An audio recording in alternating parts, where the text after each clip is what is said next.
Good morning, good afternoon. My name is David Harrows from the Office of the U.S. Global AIDS Coordinator. Welcome to our World AIDS Day event focused on impact, resilience, and partnership. Thank you to everyone joining from around the world and the U.S.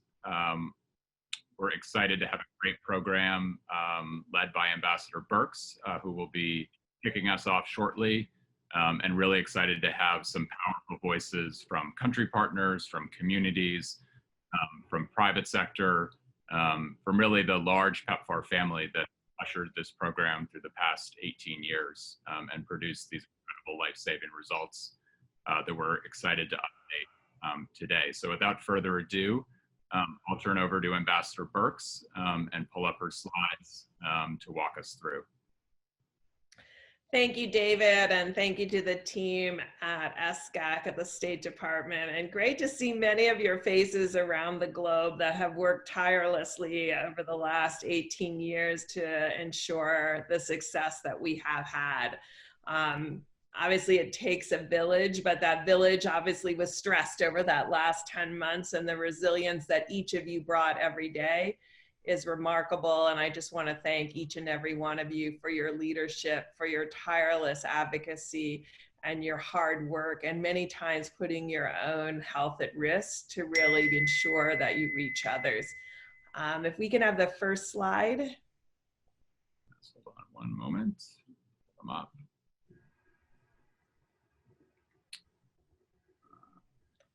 I wanted to really start, and hopefully that slide will come up, of really thanking almost 19 Congresses, 3 presidential administrations, from President Bush through President Obama through President Trump, who have been supporting this program financially and supporting it with really ensuring that we remain vibrant and innovative and working together to really bring together these results that we have today. And I just want to thank the bipartisan Congress who has worked with us year over year to really ensure that we have what we need to be successful together. And obviously this money has to translate into action. And I know many of you know from the very beginning of the emergency response focused on saving lives, and then ensuring an AIDS-free generation through 2009 to 2014, really focusing on ensuring that we had comprehensive programming, that we were working closely with the public sector. And over the last 7 years, we've really worked to really accelerate interventions, both treatment and prevention intervention, but ensuring that our programming really reached vulnerable women, that reached vulnerable key populations, and really create the data stream to make it clear what gaps exist and what work we still have to do together. Next slide. And so I know you know these have been our principles for the last 7 years, working together with clear accountability. And what do I mean by accountability? Ensuring that we can trace the dollars to the clients we serve, and to make sure that those are quality services. And then having that transparency where all the data is available constantly at pepfar.gov, and really ensuring that no matter where you are around the world, you can see your community and you can see how we're doing together. And finally, impact. There's a lot of counting in public health. We've been very much focused on outcomes like viral load suppression, like remaining HIV free, and then also really focused on impact. How are we achieving our goals? Is the HIV incidence declining? Is HIV prevalence increasing as people live longer and more successfully with HIV AIDS into their 50s, 60s, and 70s? And we track all of this really regularly. And I want to thank all of the partners around the globe who in this very difficult time continue to report their data.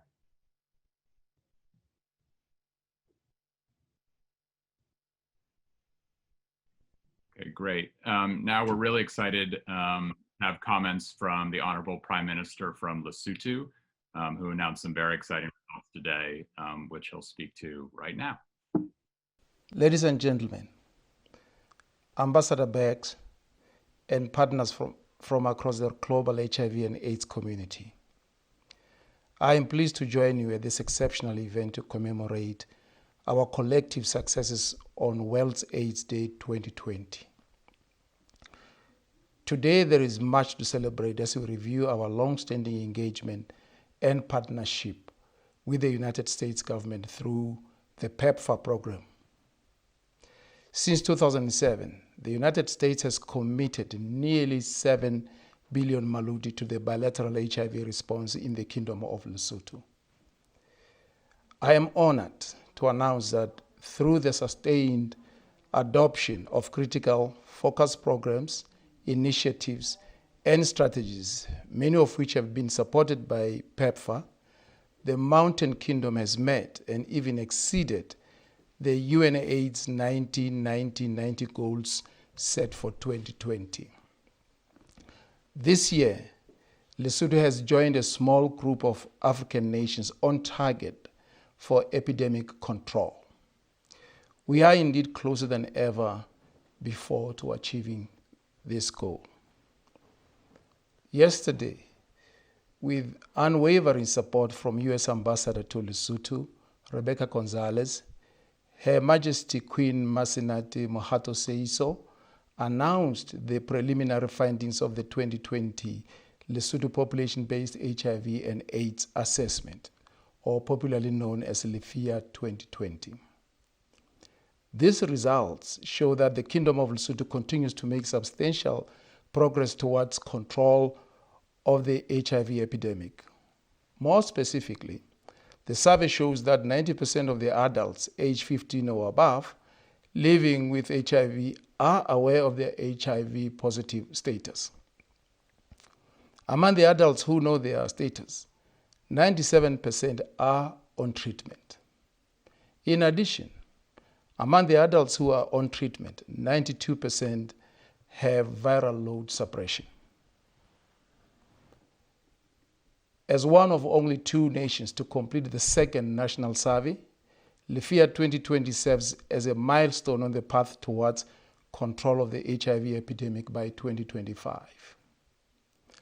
This household-based national survey was led by the government of Lesotho with strong support from PEPFAR and technical assistance through the U.S. Centers for Disease Control and Prevention, CDC, and its implementing partner, ICAP, at Columbia University.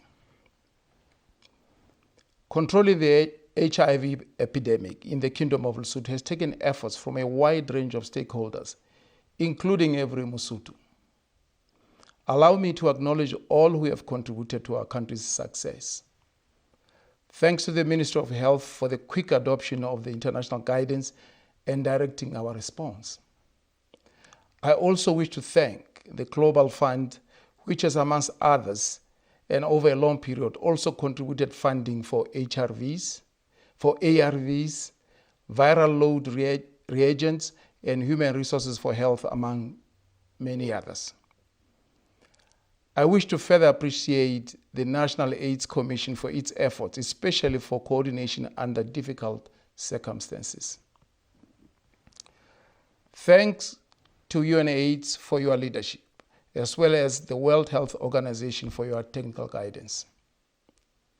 And thank you to our numerous PEPFAR partners for your work implementing the PEPFAR programs and initiatives that provide prevention, care, and treatment services in all the 10 districts of Lesotho. Most importantly, thank you to our healthcare workers who have risen above the challenges imposed by HIV, and this year the challenge of concurrently fighting the global coronavirus pandemic. PEPFAR's impact has been profound and far-reaching across Lesotho, and we have achieved many milestones along the way. For instance, in April 2016, the Kingdom became the first African nation to launch the Test and Treat program, ensuring that people living with HIV are immediately eligible to begin treatment, regardless of their CD4 counts. This policy shift enabled us to fast-track towards the 1990 targets. The Ministry of Health, with the support of its partners, including PEPFAR, was then able to find people living with HIV, promptly put them on treatment, and ensure they were virally suppressed. While we were able to start many patients on treatment, a significant number were also being lost and defaulting on their antiretroviral treatment. With the support of PEPFAR, the Ministry of Health introduced client-centered approaches to help patients maintain the continuity of treatment through differentiated service delivery models such as multi-month dispensing and community antiretroviral treatment groups. Finally, health systems were strengthened to support all these critical activities, such as the laboratory for viral load testing, supply chain management, and health information management, such as e-registers. Today, Lesotho, hand in hand with all donors, partners, and stakeholders, supports 232,000 Basotho living with HIV.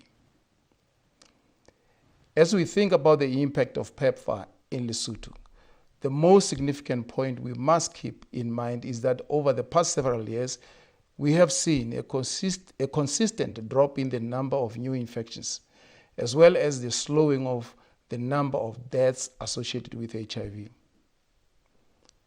The drop in new infections can be attributed to new strategies, putting patients on treatment and ensuring that patients are virally suppressed, as I mentioned earlier.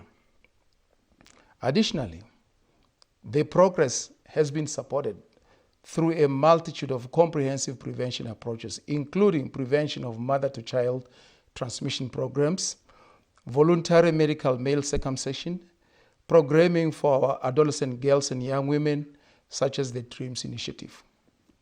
Collectively, these programs provide the day-to-day community and facility-based efforts that make healthcare more accessible and ensure that clients receive the services they need. For more than a decade, the United States government has supported every facet of the HIV and AIDS response in the Kingdom of Lesotho through PEPFAR. Ambassador Birx, thank you for your leadership over your many years at the helm of directing and supporting the global response to the HIV epidemic. Today, I request your continued commitment to supporting a stable and responsive national HIV and AIDS program that has proven to save lives and move Basotho ahead to the next set of milestones in the global effort to control this epidemic. I thank you. That really critical video, really acknowledging the work that we've been able to do together in partnership with governments, communities, and the Global Fund. And so that joint success is our collective success, and really want to applaud the teams from Colombia in partnership with the government and Ambassador Gonzalez and the Minister of Health, who ensured that this survey got done right before the issues related to COVID-19 on the continent. So just to really applaud the work we've done together with over 17 million men, women, and children remaining on HIV treatment. This is a real testament to the innovation, the policies, the work that we've done successfully over the last 7 years to ensure that clients were put first, that they got the better TLD, that they got multi-month scripting, that we reduced or eliminated fees and barriers. And so we were able, through thanks to many of your great, unrelenting, and really risky work that you've done together to ensure that 17 million people remained on treatment and added to treatment in this last year, including the tackling 2 pandemics. Nearly 3 million babies born HIV-free, despite circumcision having to be curtailed in the last 6 months significantly because of COVID-19. Over 25 million men voluntary medical male circumcision, and more in the appropriate age groups. Almost 7 million orphan vulnerable children and their caregivers supported. And for the first time, 100% of the DREAMS districts showing a decline in HIV incidence. And for the first time, 62% each year, and this is why we are so much convinced by the data because the trend lines continue to improve, with now over 60% of the districts having a more than 40% decline in HIV incidence. And this is really showing how critical these structural, comprehensive programming is for women and girls. Next slide. So quickly, despite a flat budget for more than a decade, we have been able to increase both our prevention and treatment services. And this is due to a testament of the ability to continue to innovate and provide more with stable dollars. And I really want to thank every partner on the ground, and particularly our Indigenous partners who really stood beside us in the last 10 months to make sure people are served. Next slide. And so this is what the Honorable Minister was speaking to, with 79% of all communities virally suppressed in Lesotho, independent of, and this is just at the community level, and the ability to achieve those 90-90-90 targets. The survey was also repeated in Zimbabwe, showing also significant improvement. Next slide. And I think really important to all of us, and why these surveys are critically important, is identifies where we are doing well among women, particularly women over 15, and where we still have work to do, and why important the public-private partnerships of like MenStar are to really reach additional men and to reach children. Next slide. The work that we have to do together, particularly among adolescents, where the community viral load suppression in Zimbabwe, it was 58%, really shows that among children and adolescents, we still have work to do. And we really applaud the teams that are continuing to work tirelessly on these gaps.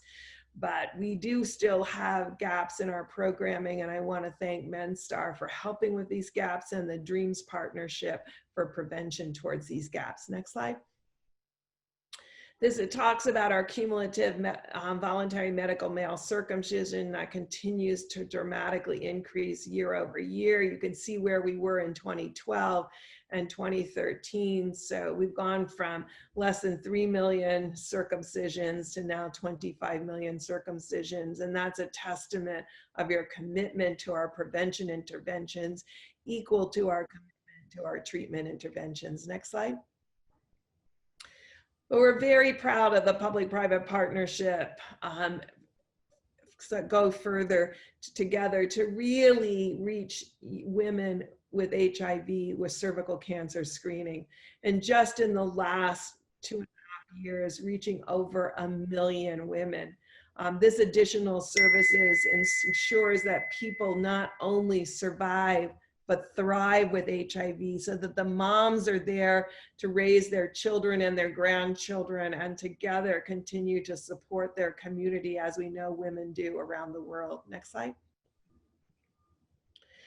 And so this just goes through the DREAMS data. I'll make it very short because we have additional videos that I really want us to get to, but we're really impressed by the continued work year over year. We had to curtail the DREAMS data at the March level because of our inability to really look at that prevention programming during COVID, and really illustrates that although our treatment programs were resilient, our prevention programs were severely curtailed during COVID as our healthcare providers moved to that work. Next slide.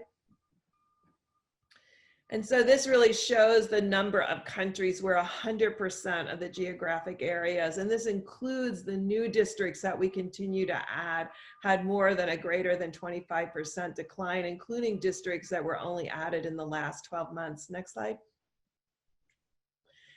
In key populations, we continue to track this very closely, and we still don't believe that our targets are aggressive enough in a key population or represent the full community that needs.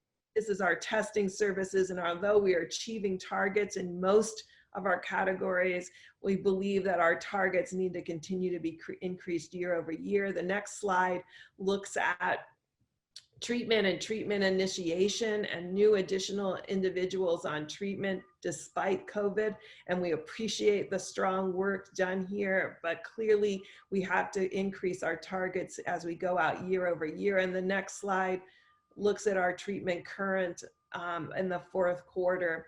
And I just want to thank all of the clients out there who made their treatment a priority despite the difficulties of COVID. And it's really, really important that we continue to strengthen these programs and remove barriers by moving more and more of the services to peer-led services. Next slide. And then our PrEP data. We continue to make progress, but I think our targets need to be much more aggressive. So now that we've seen that we can achieve these targets as we did in 2020 as compared to 2019, we need to dramatically increase these targets in the out years. And so really looking at our COP execution to see how funding can be moved around to really increase our prevention services that we knew and we can see were curtailed during COVID. Next slide. Okay, great. Now we're going to hear from Dr. Apollo, the Deputy Director for HIV, AIDS, and STIs from the Zimbabwe Ministry of Health. As the ambassador mentioned, Zimbabwe also released its second generation FIA results just this morning.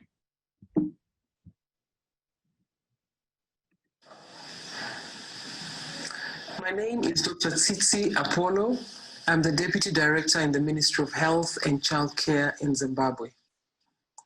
Zimbabwe has gone on a humble and yet remarkable journey in its quest to address the challenges that came with the HIV epidemic.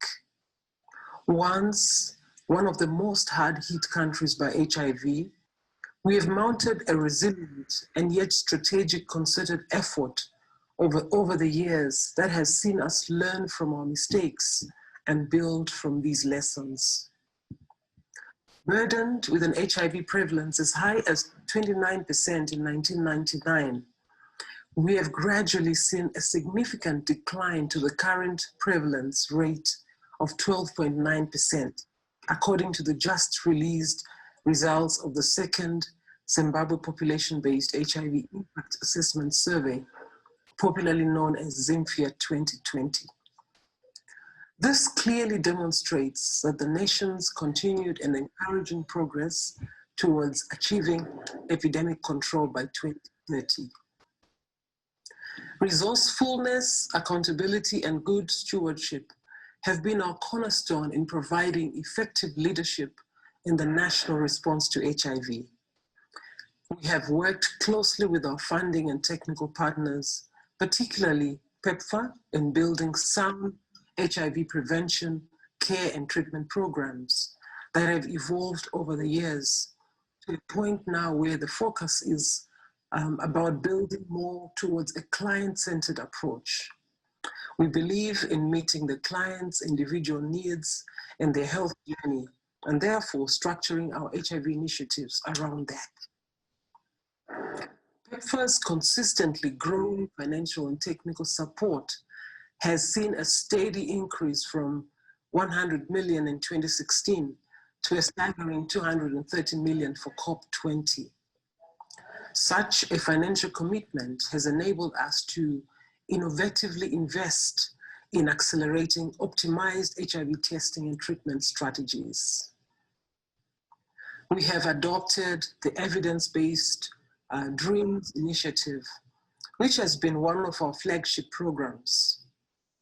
Through DREAMS, we have provided improved and increased access to not only HIV programs such as pre-exposure prophylaxis, free STI screening and treatment, voluntary medical male circumcision, but also cash transfers and education subsidies that have helped improve their quality of life and kept adolescent girls and young women in school. Current efforts are aimed at effectively engaging faith-based organizations, cultural leaders, and the private sector to ensure that all population groups are reached while observing our social, cultural, and religious context. Personally, seeing the innocent smiles of the many adolescent girls and young women pregnant and lactating women who frequent our hospitals and clinics accessing HIV services, it is an encouragement to me and my team that we are indeed in the right direction and making a difference. As a government, we are truly grateful for the generosity of the American people to the Zimbabwean people and the strong partnership through the technical and financial support that has gone a long way to make us reach our current status, where we are at the verge of making history by reaching epidemic control. Our commitment as a government is to ensure that we continue to intensify our efforts and sustain all the gains achieved and improve people's quality of life through your continued partnership. I thank you.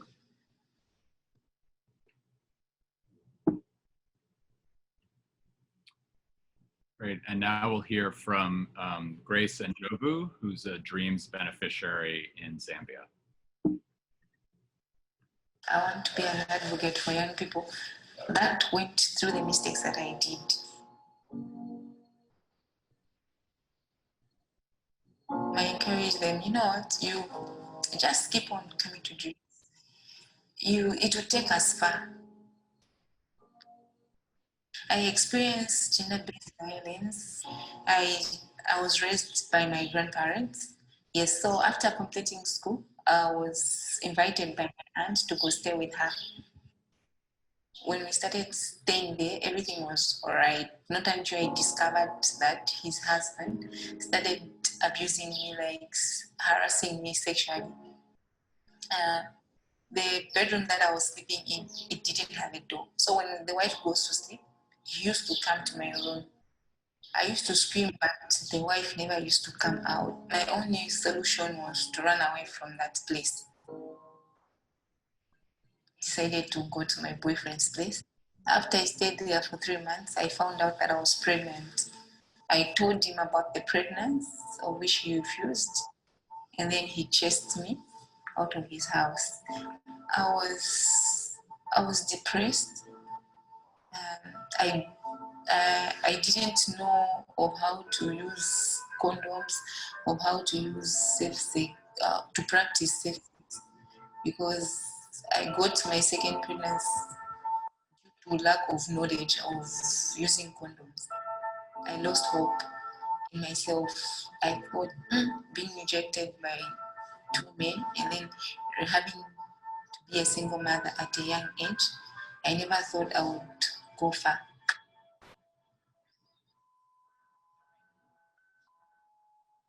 I started coming to Dreams Center last year, November.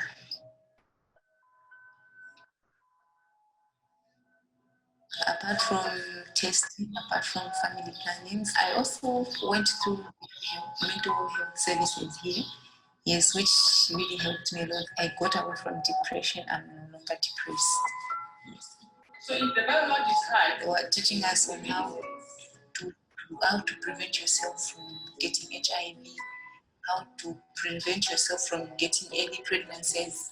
So after I learned all those things, I got interested, saying, this is the knowledge that I needed all along. If I knew this way back, I don't think I was going to have 2 kids without fathers. Dreams has helped me. I've been empowered. I have to negotiate for sex. I have got that right as a woman to negotiate, saying, if you want sex, let's use a condom. If you don't want to use a condom, no sex, because I want to protect myself. In this, our community, a lot of girls are passing through what I passed, and then they don't have that knowledge of the knowledge that I got from him. As youths, we don't want to accept that HIV is there, HIV is real. So I'm helping them, saying, even though you're young, being found positive, stay on medication, life still goes on. Even if you are raped, please don't stay at home, because you wouldn't know the person who raped you. Maybe it's HIV positive or it's from an STI. You have to rush. If you don't have somebody who you can talk to, who you feel you are, because I know I'm sure here you're free with us. Are you not free with us? Yeah. When you come here, if welcoming with love, they make you feel at home. they protect you as a girl. But dreams has helped me to push, saying, I will make it, I will have a brighter future ahead of me.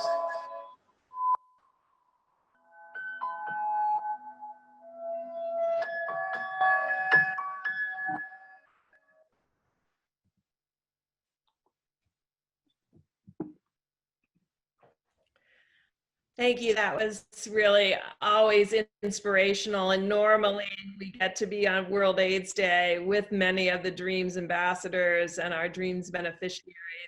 And they really spend time with us to tell us how we can improve our program.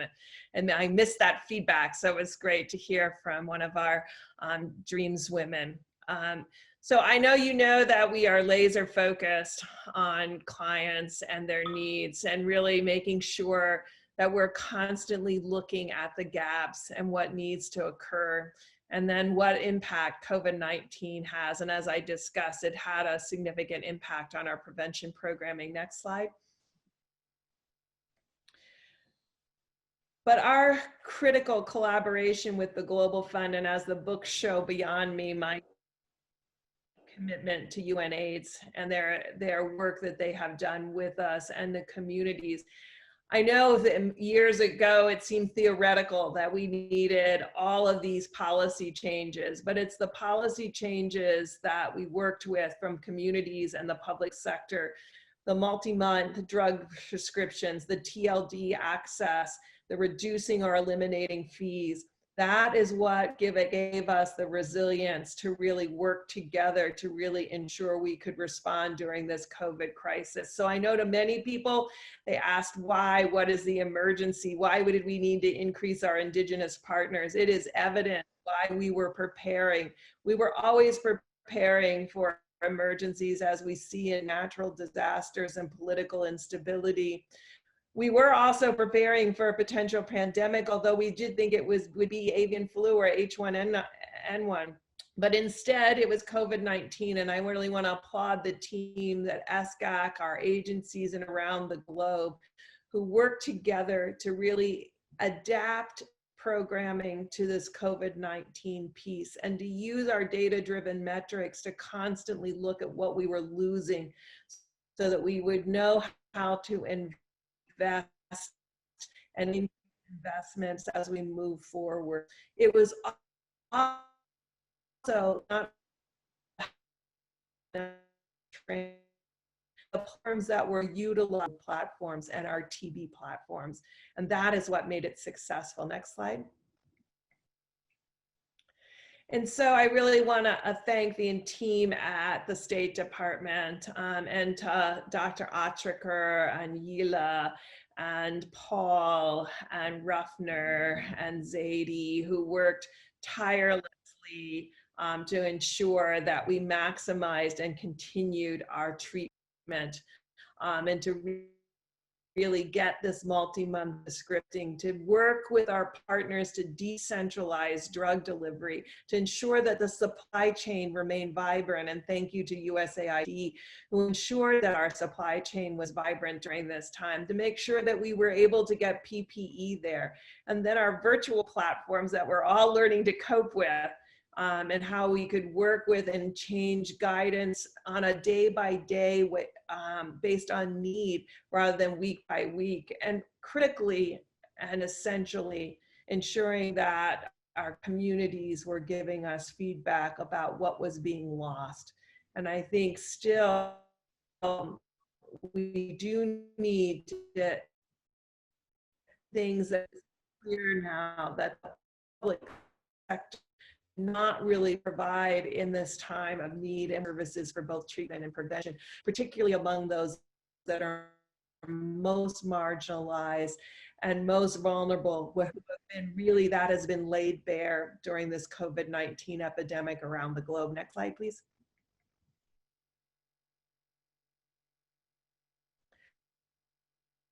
This illustrates in Zambia how important this multi-month dispensing was, and you can see how dramatically it's that green bar really increased and really decreased less than a 3-month supply. And I want to thank the ministries and our partners that ensured that clients got the life-saving treatment that they needed. Now we have learned we don't have to go back. We can continue to expand these policies because they are working. Next slide.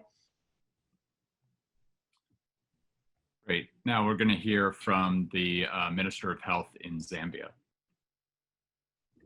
Well, thank you very much.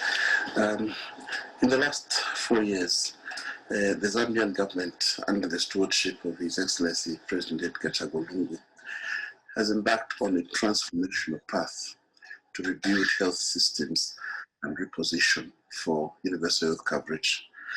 Now we have been addressing service delivery, human resource for health, infrastructure and equipment, supply chain for medicines and vaccines, health care financing.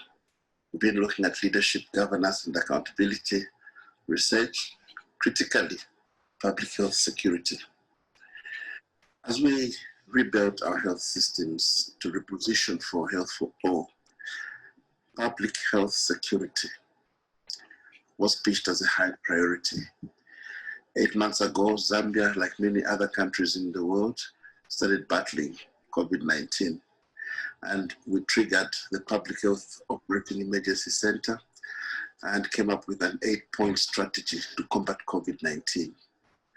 The 8th pillar in this strategy was resilience in healthcare services.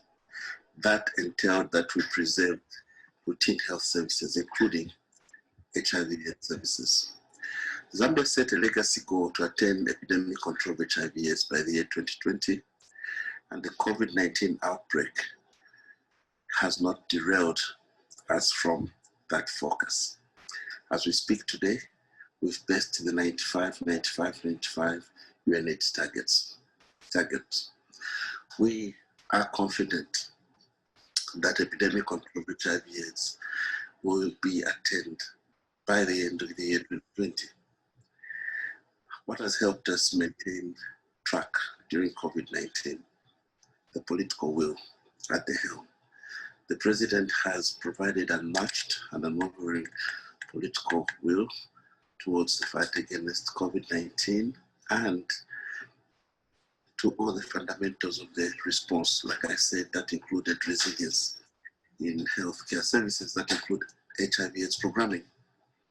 It's also important to note that the partnerships that we have maintained with allies in the fight for universal health coverage and in the aspiration for epidemic control of HIV/AIDS have remained strong and robust. And I'll be quick to mention the partnership, solidarity, the friendship of the American people. In the year 2003, Zambia had 30,000 people on HIV/AIDS treatment. And with the partnership with PEPFAR, we started building a very strong program. It looked at many aspects of the program: capacity building, commodity security, technical support, in addition to many others. And as we speak today, we have more than 1.2 million people on life-saving ART treatment. Today, 20 years ago, many cemeteries countrywide would play host to burial ceremonies of men, women, and children who had succumbed to HIV/AIDS. These were professionals, productive people who were building Zambia's economy. Because of the life-saving ART program, thanks to the solidarity of the American people through PEPFAR, we have managed to reverse that trend. We have stopped the premature deaths of productive men and women, the teachers, the nurses, the doctors, the lawyers, and other professionals in the country. We've stopped the deaths, premature deaths of breadwinners, and now we no longer have those orphans that were dropping out of school because of HIV. The solidarity has continued during the COVID-19 epidemic. We see that with this solidarity, technology has been improved. The American government supported Zambia to build eco platforms, and through that eco platform, we managed to continue HIV/AIDS programming even during the COVID-19 outbreak. On a daily basis, we monitor the surveillance activities in the country through the eco platform. I chair the command meeting and inform the president every day on the state of the epidemic in the country. The president provides guidance every day on the state of the epidemic in the country. And we're able to provide technical support to the people, to the frontline health workers, to the commanders in the region through the ECHO platform. We've been able to do telemedicine, not only in HIV/AIDS, but associated medical challenges using the ECHO platform. So using virtual technology, the ECHO platform, we've been able to continue providing technical support and health services for our people.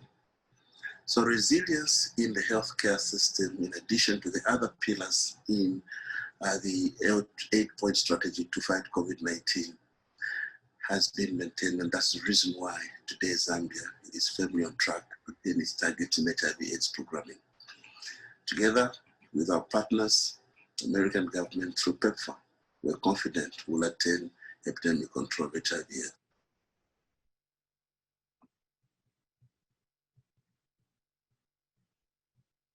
Well, thank you very much. Just inviting a couple folks from the waiting room in. Now we're excited to hear from Dr. Nsanzimana, the Director General of the Rwanda Biomedical Center. I think among those joining us from the waiting room is Representative Sheila Jackson-Lee, so wanted to welcome her if she's joined us. I'm Dr. Sabin Nsanzimana, Director General of the Biomedical Center. And before that, also when someone leaves, I worked with PEPFAR in the response to HIV. I worked in HIV testing, preventing HIV transmission from parents to children, ensuring that males are circumcised for their protection for HIV, to ensure that communities, adolescents, and girls are not affected by HIV, but also to ensure that many lives are saved by offering treatment to those who are infected. More than $1.5 billion were invested by PEPFAR, the HIV program, over 16 years, and we have achieved a lot, showing those who know the HIV, those who have HIV know they have it, the testing. Those who actually have HIV receive treatment up to 90%, and viral suppression of those on treatment attained. We are closer to achieve 95%, those 3 indicators. This was great. This was great and achieved because of partnership between the 2 governments, the government of Rwanda.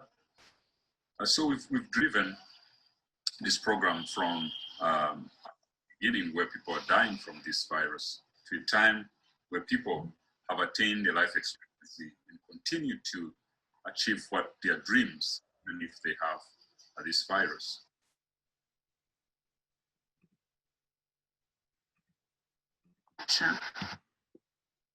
Now we'll hear from the Honorable Minister of Health, Mkihze from the Republic of South Africa. Good day. Ambassador Deborah Birx, Ambassador Lana Max, the Ambassador of the USA to South Africa, dear friends. Thank you for this opportunity to deliver a message of hope as we reflect on the progressive relationship we share with the US President's Emergency Plan for AIDS Relief, PEPFAR, and affiliated organizations. South African government implements a multi-sectoral approach to respond to the HIV and TB pandemics. The response is coordinated through SANAC, which is led by the Deputy President. COVID-19 has made its impact felt in the HIV and TB public health care response as the country battled against the devastation caused by the pandemic. The impact of COVID-19 on HIV and TB was twofold. The first impact related to the disruptions on the global supply chains in the supply of medicine and devices. The multi-month dispensing of medicines could not be implemented as planned due to insufficiency in the supply resulting from restrictions of movements. The second was the impact at the individual level with respect to HIV and TB patients.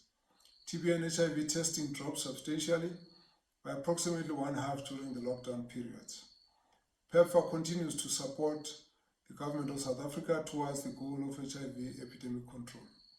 PEPFAR has leveraged $5 million to support South Africa's COVID-19 response, whilst maintaining a focus on its core mission, partnership with the Department of Health to ensure accessibility of prevention services and care and treatment for people living with HIV, and continuing to work towards immediate HIV epidemic control despite the challenges of COVID-19.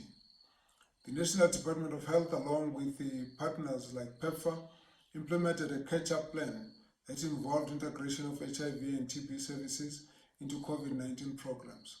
The plan included the rollout of HIV self-screening kits as an innovative means to reach communities and ensure sustained testing during the lockdown period. The plan also included multi-month dispensing of medication. In addition, the Department of Health had also been transitioning patients to the new and more effective HIV treatment drug of tenofovir, lamivudine, and dolutegravir, TLD, expanding antiretroviral treatment home delivery, and tracking and linking patients to their treatment. The prioritization of children living with HIV also continued to be supported for treatment adherence. Through the USAID COVID-19 response to the government of South Africa, 5 objectives were targeted. Firstly, expansion of ventilation and oxygen supply. Secondly, health system preparation, planning and modeling. Thirdly, facility readiness and infection in prevention and control. Fourth, direct staffing and staffing support and training. And lastly, community engagement, mobilization and support. Both USAID and CDC have made significant contributions to the biomedical prevention interventions by supporting the provision of pre-exposure prophylaxis, PrEP, to populations and substantial risk of contracting HIV. To date, 80,000 individuals have been initiated on PrEP. Since January 2020, CDC supported South African preparations for and response to COVID-19 pandemic through the following mechanisms.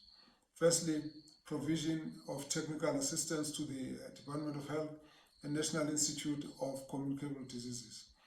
2, deploying CDC staff to support provincial outbreak response and data collection. Thirdly, developing protocols to better understand COVID-19 transmission and the severity in people with HIV and other chronic conditions. 5th, establishing all hazards emergency operations center at the Department of Health building in Pretoria, which we call Operation Phuthuma. In addition, CDC partners and staff have provided direct support to the South African COVID-19 response by deploying senior epidemiologists to serve on the national and provincial incident management teams, deploying administrative staff to support data capturing, cleansing of data at national level, and deploying partner staff to support data capture at major hospitals in supported districts. We wish to express our sincere gratitude to PEPFAR and all our partner organizations. In particular, I'd like to single out the outstanding leadership of Ambassador Birx as well as Ambassador Lana Max. We are very grateful for their support and the strong leadership they have provided impetus in our programs in South Africa. This pandemic has taught us the real value of multi-sectoral collaboration, a fundamental ethos that should be constantly reinforced as we charter a path towards universal health coverage. It has also taught us the basics of Ubuntu, and that is caring for one another, solidarity and partnership, and reaching out to communities across the globe who are affected by the same pandemic. Thank you very much for this opportunity. We wish you a lovely day. Much, and thank you everyone who's listening for your flexibility. We really wanted to be with all of our friends and colleagues around the globe, and we appreciate you being able to really help us visualize how important these partnerships are. Part of our partnerships that are critically important are partnerships with community as well as the public sector, with the private sector. Private sector partnerships are driven very specifically. So over the last 7 years, we've focused our public-private partnerships on the critical gaps that we have, knowing that we have not addressed those gaps in the 18 years of PEPFAR, which I'm privileged to be a part. Ну, нажми стоп шерити.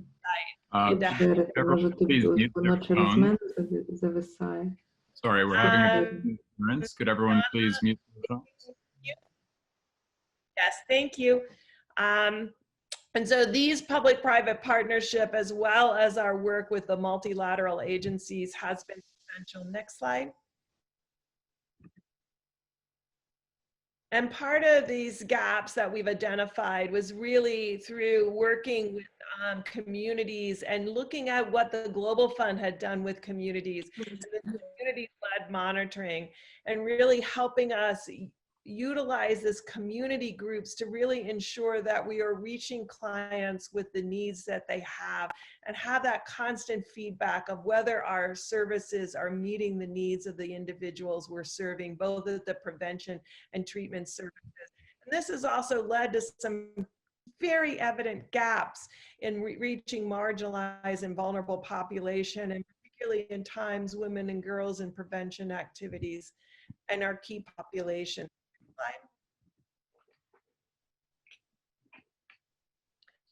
And so this work with a community-led monitoring, which has continued throughout this period, needs to continue to be resourced and strengthened.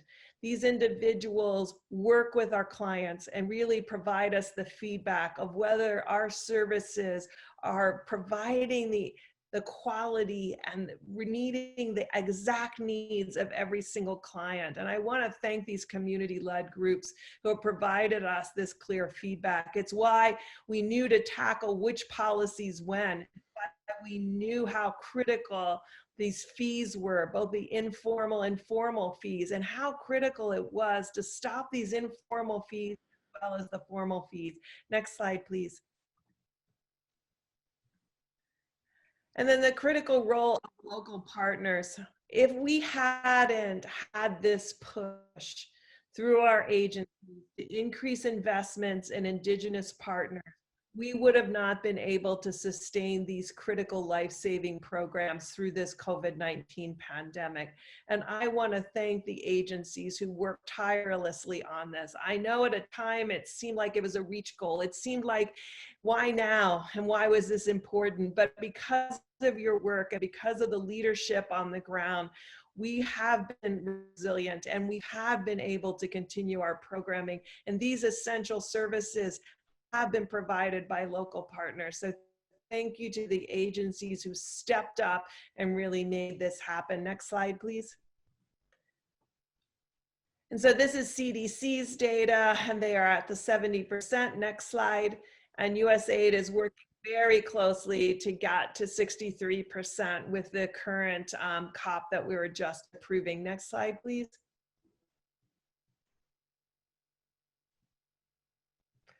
The Dreams Partnership, I know you know, very dear to my heart, really serving the comprehensive structural needs of young women. Began in World AIDS Day 2014, just 5 years ago, 6 years ago. We've invested nearly $1 billion, 15 countries, critical Bill and Melinda Gates, Gilead Sciences,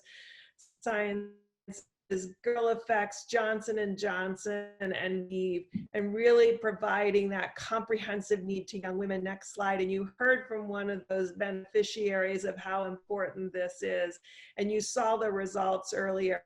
The Go Further partnership with the Bush Institute, UNAIDS, and Merck, in just a year, reaching just 2 years, reaching 1 million HIV positive women with life-saving cervical cancer screening and treatment, over 1.5 million since since we began working with cervical cancer. 7% of these screenings found precancerous lesions that could be treated. I'm deeply grateful for this partnership and how it has accelerated just in such a short period of time. Next slide, please.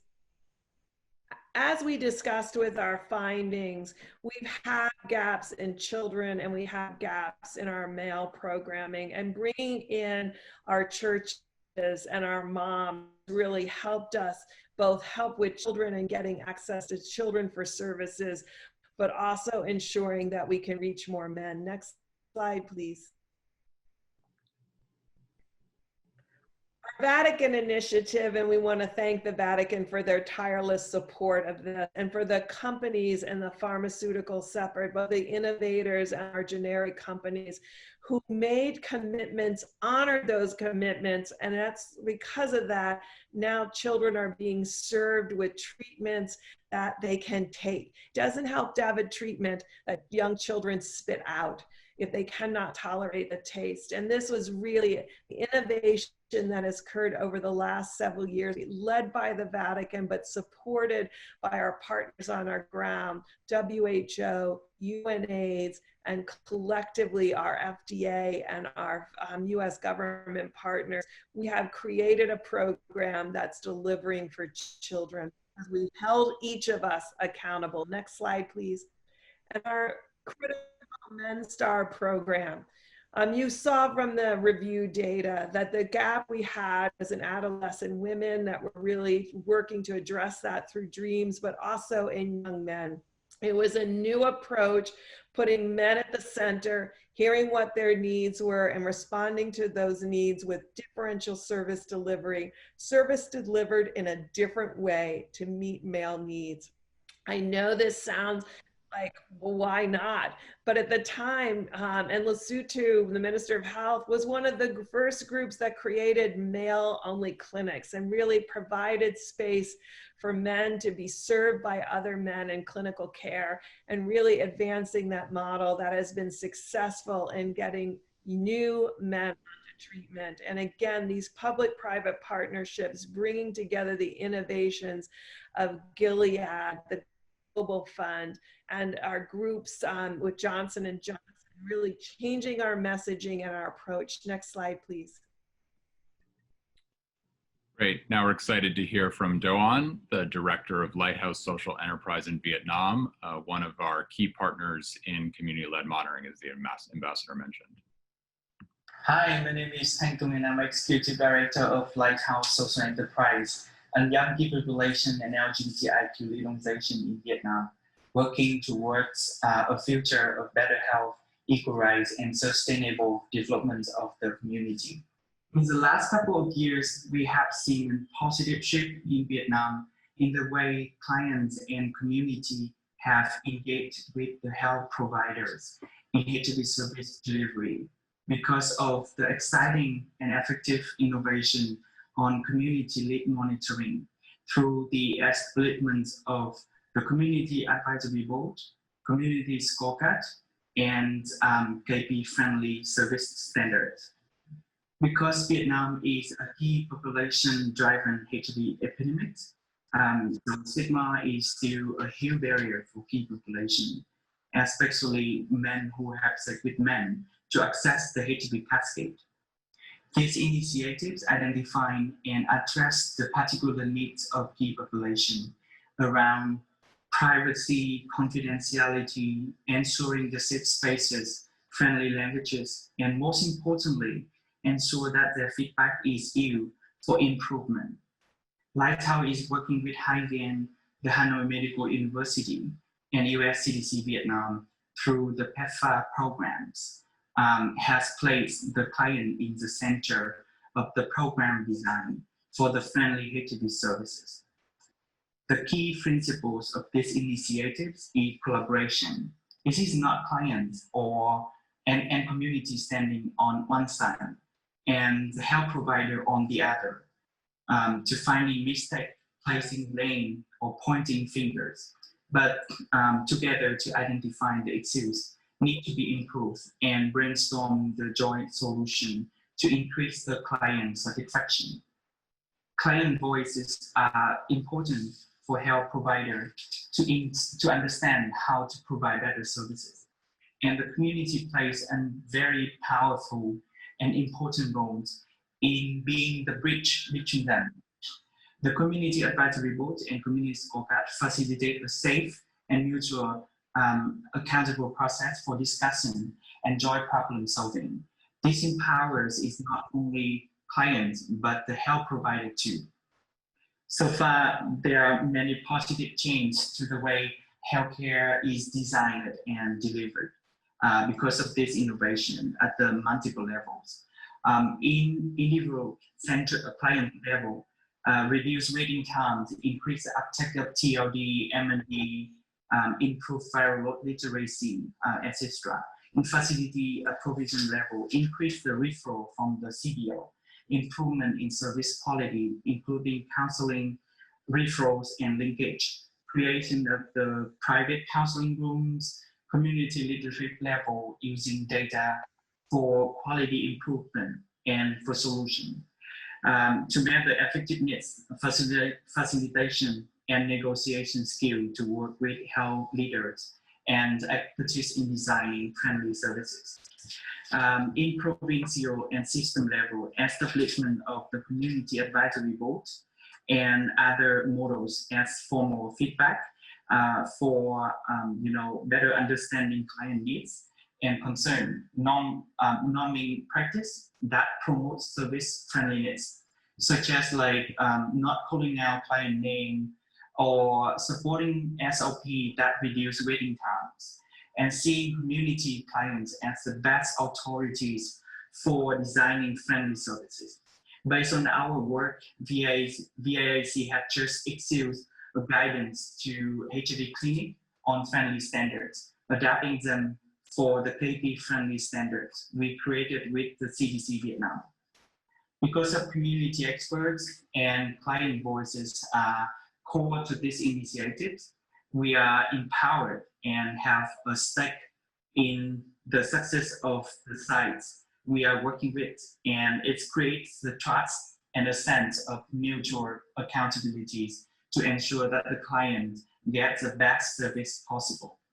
In the next phase, as we continue to scale up these models and community-led monitoring platform is established, we look forward to measuring the effectiveness of the advocate for whole HIV services provider and the broader health system to adopt. We will continue working together with health partners to sustain the positive change. We are thinking of like how community and clients can endorse the friendliness clinic to become the gold standard of HIV care in Vietnam. The World AIDS Day 2020 is coming soon. This year, the theme is global solidarity, shared responsibility. We call for the community empowerment, investment, and collaboration in all levels. And I believe we will end AIDS together in the near future. Thank you so much. Hi, my name. Great. Now we'll hear from Dr. Adrienne Thomas, the Vice President of Strategy and External Affairs at Johnson & Johnson, who's partnered with PEPFAR on DREAMS, MenStar, and many other programs. Thank you, Ambassador Birx, and distinguished colleagues and partners. On behalf of Johnson & Johnson, it's my honor to join you on World AIDS Day and stand in solidarity with the global HIV community. I wanted to take a few moments to recognize the leadership of Ambassador Birx, this community, and PEPFAR in achieving major gains against the struggle against HIV and AIDS over the last decade. We've come such a long way, but we still have further to go. And now, COVID-19 is threatening the world's hard-earned gains against this deadly virus. But we must not let one pandemic set us back against another. And we know from our experience working with PEPFAR and this community that partnerships are essential to driving continued progress, even amidst the new challenges we will undoubtedly face today and tomorrow. At Johnson & Johnson, we have been a committed partner in the fight against HIV for a quarter of a century. Over this time, we've developed 8 medicines for people living with HIV, and we continue to drive innovation in both treatment and prevention. But our contributions do not stop there. In addition to the science, we're also leveraging our unique business capabilities as the world's largest healthcare company to work collaboratively on programs designed to improve HIV prevention and care at the community level. Our collaboration with PEPFAR is a strong testament to the power of innovative partnerships, and it showcases the unique contributions the private sector brings to the table, not only through life-saving innovation, but also the ability to share valuable insights that can be targeted and effective programs with the potential to help more people. We started together protecting the world's most vulnerable populations, particularly adolescent girls and young women. We've recognized the need to engage men as well as being critical stakeholders to the fight against HIV/AIDS. We did this by creating MenStar. MenStar Coalition is the result of applying our know-how to lead the development of a men-specific strategy programming designed to engage them, particularly in sub-Saharan Africa, by meeting men where they are physically, emotionally, and economically. This work with PEPFAR and MenStar is making a difference. Since launching in 2018, the partnership has brought over 1 million men to treatment for the first time. But there's still work to do. We need to reach more men. That's exactly what we're doing in South Africa through co-leading the development and launch of MENA, a new program designed for men under the MenStar umbrella. MENA is a branded campaign. It focuses on the health and well-being of men, engaging them in their own HIV care, treatment, initiation, and retention. We all know we can go further, and we have to do more for communities in need. And when we work together, and certainly at J&J, we're committed that we won't stop working together until we make HIV history.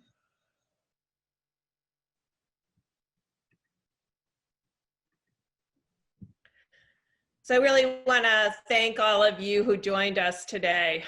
We've had over 360 individual joins. We had Representative Sheila Jackson-Lee join us, really showing the depth and breadth of support of our congressional bipartisan support over time. But as we move forward together, let us make it very clear where those gaps still remain and where they will be COVID-19 dual pandemic that has laid bare our inequities, that have laid bare the key. We know who will be most vulnerable as we move forward because we saw them lost first in the pandemic. We saw investments decrease in prevention. We saw the lack of addressing the structural barriers that keep population and other marginalized populations from accessing services. We saw the stigma and discrimination that was seen with COVID-19 that we are so aware of in HIV, but people were surprised about.